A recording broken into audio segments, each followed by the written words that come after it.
ये तो शुरुआत है।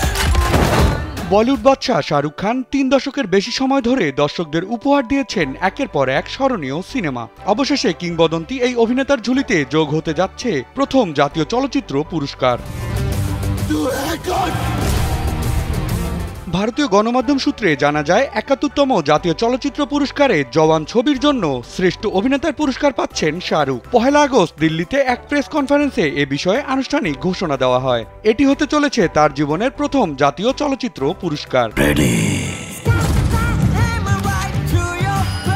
১৯৯২ সালে দিওয়ানা সিনেমার মাধ্যমে বলিউডে অভিষেক করা শাহরুখ খান তার সুদীর্ঘ ক্যারিয়ারে দর্শকদের উপহার দিয়েছেন বহু জনপ্রিয় সিনেমা। ২০২৩ সাল শাহরুখ খানের ক্যারিয়ারে নতুন মাইলফলক হয়ে দাঁড়ায়। ওই বছর তার ৩টি ছবি পাঠান, জওয়ান ও ডাঙ্কি ভারতের প্রেক্ষাগৃহ মিলিয়ে ৭ কোটিরও বেশি দর্শক উপভোগ করেন। এই ৩ ছবির সম্মিলিত আয় ভারতে ১৩০০ কোটির বেশি, আর বিশ্বব্যাপী প্রায় ২৫০০ কোটি রুপি ছাড়িয়ে যায়।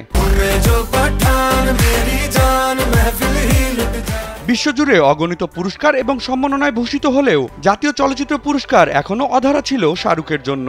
জওয়ানে তার দ্বৈত চরিত্রে দাপুটে পারফরমেন্স এক্ষেত্রে সব দরজা খুলে দেয়। বর্তমানে তিনি কিং ছবির শুটিং নিয়ে ব্যস্ত সময় পার করছেন, যেটি ২০২৬ সালে মুক্তি পাবে।